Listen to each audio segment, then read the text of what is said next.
Okay.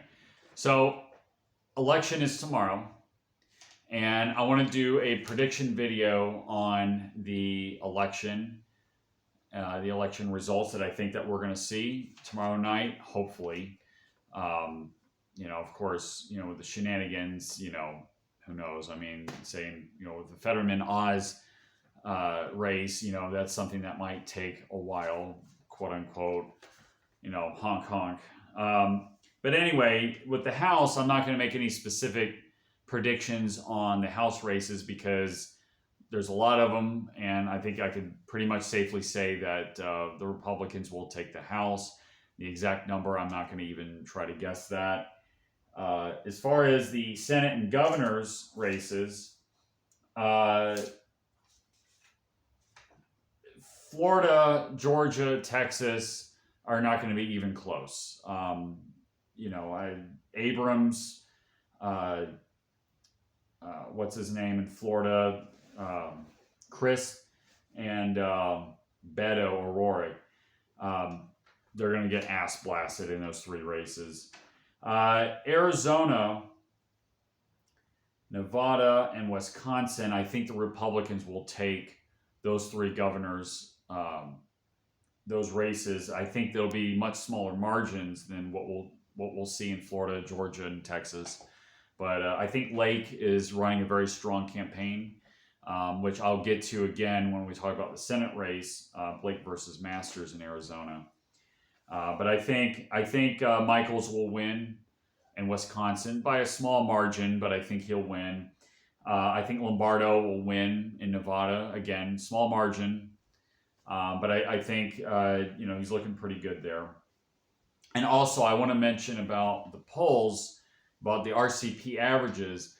Something that Real Clear Politics have done this election cycle that they haven't done before is that they've accounted for the past polling errors in past elections. And we all remember 2016 where Trump won by a higher margin than what was expected. And I mean, the media just went nuts over this.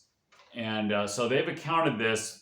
A lot of these polling firms, they've been oversampling Democrats, and perhaps some of these polling firms, maybe they really do have a left-wing bias, but there's something wrong with the way they do it. So RCP actually has, a they actually have an adjustment where they account for the past failings of a lot of these polling firms, which is actually pretty interesting and something that is not talked about by a lot of commentators. A lot of times they say that they'll say that DeSantis is up by 12 points in Florida, but they'll say, well, it's more like 15 or 18 or something like that because the polling firms, they oversample Democrats.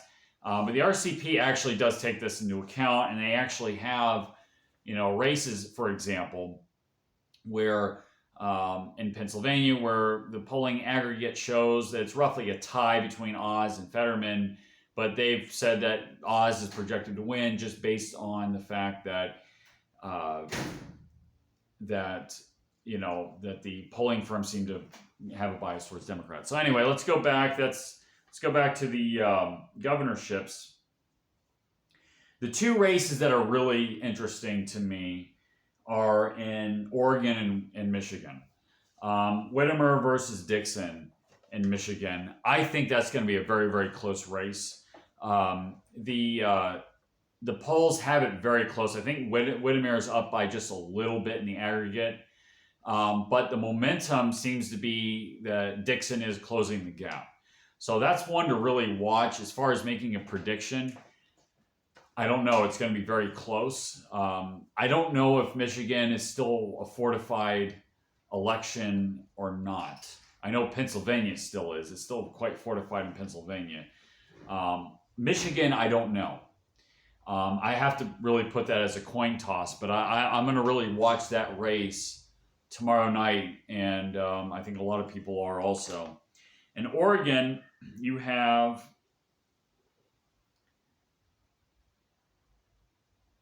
Drazen versus Kotek.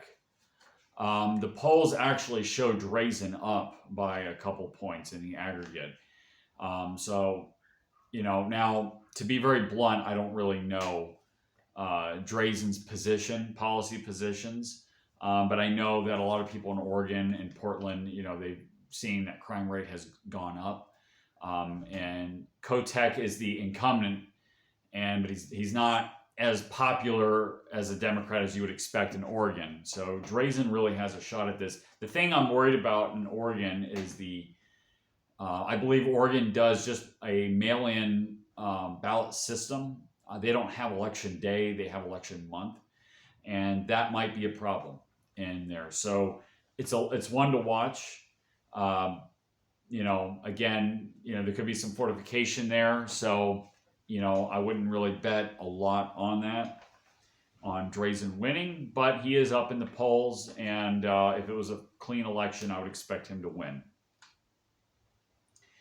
Okay, so let's go to the Senate. And the races to watch are in Georgia, Arizona, Nevada, New Hampshire, and Pennsylvania. Again, like I said, in Pennsylvania, Oz and Fetterman are roughly tied within the margin of error. After the debate, when people saw that Fetterman couldn't speak, he had cognitive issues. Clearly, it wasn't just aphasia. He really had some issues understanding words, I believe, and I think that's the opinion of a lot of other people. Oz really closed the gap.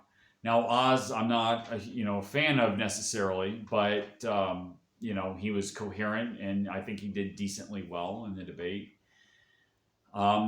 If it was a fair and clean election, I think Oz would win.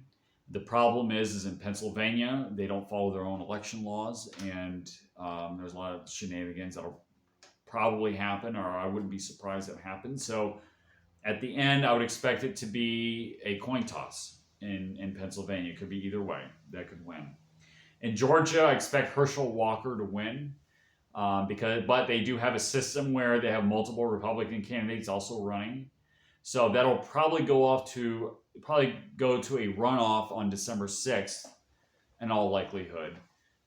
Because of the situation there, Herschel would have to win over 50%, and I don't think that's going to happen. So it'll probably go to a runoff with Herschel Walker, I think, clinching it in the end. In Arizona, you have Masters versus Kelly. Terry Lake is running a very strong campaign in Arizona. And I think because of that I think it'll carry Blake Masters over in Arizona. So it's a dead heat in Arizona with the polls. But I think Blake Masters will win. Not by very much, but I think he'll get over the edge.